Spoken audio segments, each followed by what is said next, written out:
Hello students, today I am going to explain you the concept of goodwill.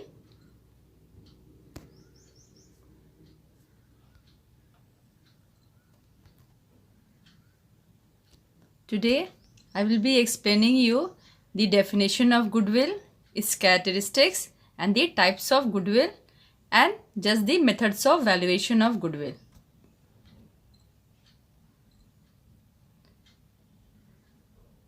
In this slide, you will see I have given you two definitions of goodwill.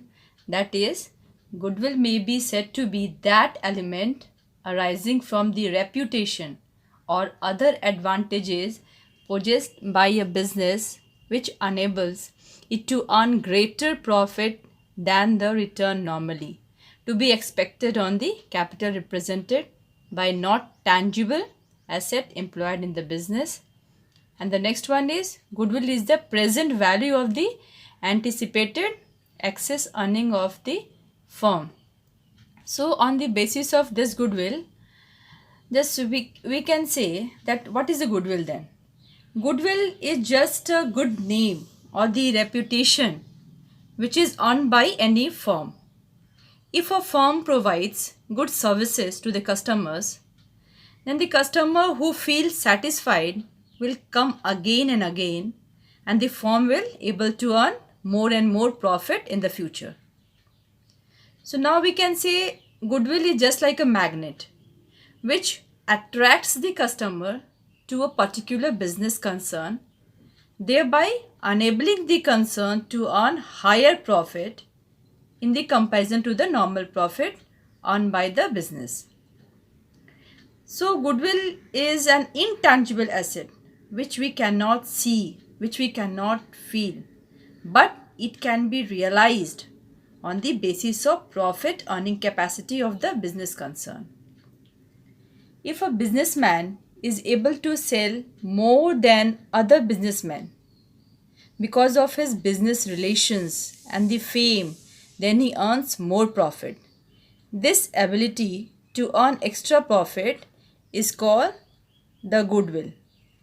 Thus, the goodwill of an enterprise is an asset which enables to earn super profit or extra profit over and above normal profit.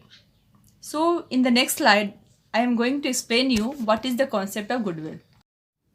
So, children, with this figure, I am going to explain the concept of goodwill. In the figure, you can see I have taken the well-established business, that is A, B, C, D, and X is a newly established business.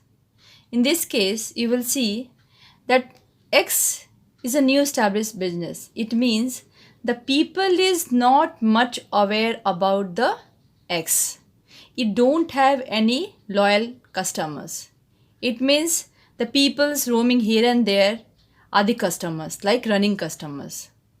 But A, B, C, D is a well-established businessman. They have run their business for more than 5 to 10 years. So during this period of time, they have established their recognitions, they have got some reputation, they must have some good loyal customers. It maybe they have the location of their business is very good, they have good relation with their suppliers. So with these factors which make this well established business A, B, C, D, they are earning, you can see a line that is showing the extra profit that A, B, C, D is earning in compared to business X. This extra profit is earned by the factors like reputation, the name and fame which they have earned during the previous years. So these on the factors which makes them to earn extra profit is called goodwill. It means they have got the advantages over the new business, that is of Mr. X. So we can say goodwill stimulate to earn extra profit of the business, and that is intangible.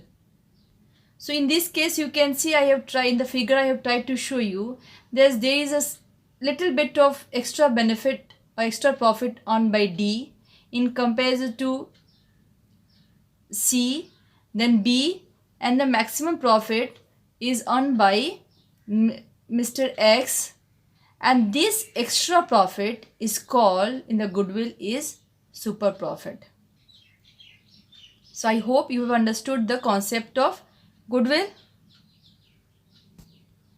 Now I will tell you the characteristics of the goodwill.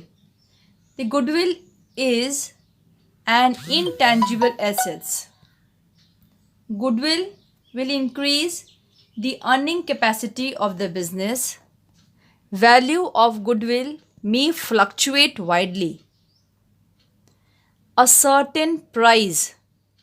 When we see the types of goodwill, I'll tell you what is the certain price they have to pay. The individual factors which contribute to goodwill cannot be valued. Assessment of the goodwill is highly subjective. Presentation in the books of accounts. Goodwill have indeterminate life, and self-generated goodwill is a non-monetary asset. Now, in the next slide, I will just tell you the types of goodwill. There are two types, purchase goodwill and self-generated goodwill. So what is self-generated goodwill? Goodwill which is generated by the business itself over the period of time. It is not recognized because the people are not aware about this business. They don't have any loyal customers. So this is also not shown in the balance sheet. This type of goodwill is non-economic in nature, whereas purchase goodwill is a business acquired by another business as a going concern and price is paid. And you can see the price is paid is much more higher than the net asset. It means they have to pay some extra money, that is called the goodwill. It is recognized according to the accounting standard 26, and it is also shown in the balance sheet at a cost price, and this type of goodwill is economic in nature. Now in this figure I have tried to explain you the purchase goodwill. See, there is one seller and a buyer, and the buyer is interested to buy the business, and this deal is completed on 50 lakh. It means buyer have to pay him 50 lakh, but the net asset of the business is just of 20 lakhs. He have to pay extra 30 lakhs if you want this business to purchase. So what is this 30 lakhs? This 30 lakh is nothing but a goodwill which he has earned throughout the previous years, and with the hope that in the future this profit will be going to earn by the new buyer, those who are having this business.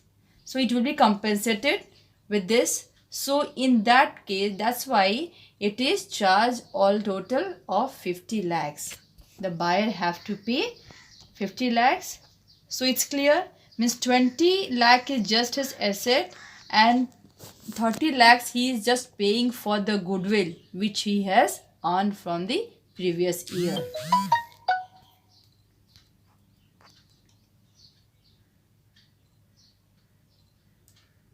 Now I am going to explain you the types of goodwills on the basis of geological classification of the goodwill. The first one you can see is a dog goodwill.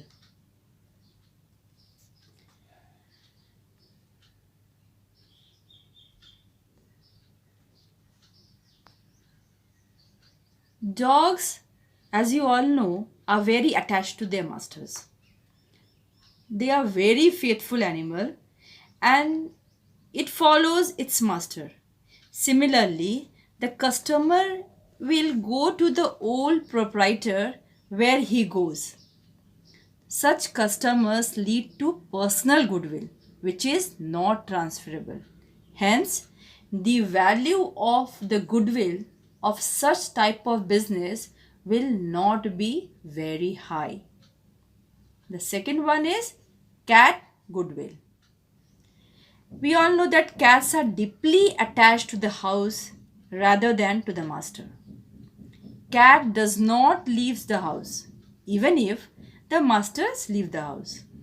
Similarly, they are the customers who continue to visit the old business place, even if the ownership changes. So such customer gave rise to locality goodwill. In this case, the value of the goodwill of the business will be very high because customer continues to patronize the business. He is not dependent upon the person. Next one is rat goodwill. The nature of the rat is quite different from a cat and a dog. Rat is attached either to the master or to the house. Rat is very flexible and moves frequently from one place to another. Similarly, some customers have attachment neither to the person nor to the place. They are flexible in nature. They give rise to fugitive goodwill. That's why in this case, the value of the goodwill of this type of business will be either nil or very little and will go on changing. The last one is rabbit goodwill. Rabbit is affected by the closeness. The word closeness here means to the time and the place. Rabbit wants to live at a place which is always safe or from where at the time of any danger it can reach its living place easily and safely. So the goodwill of this type of business is less because it has less capacity to handle the ups and downs of the business. So in this slide, with the help of this slide, I'll just explain you the different methods of valuations of goodwill.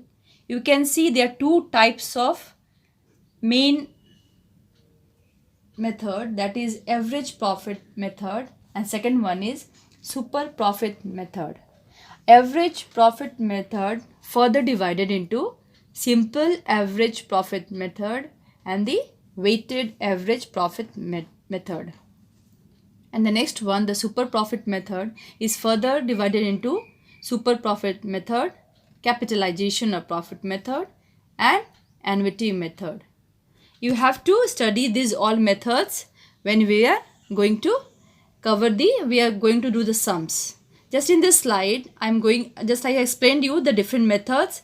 In my further next video, I'll let you know how to solve on the basis of these methods, the different types of sums. Thank you. Have a nice day.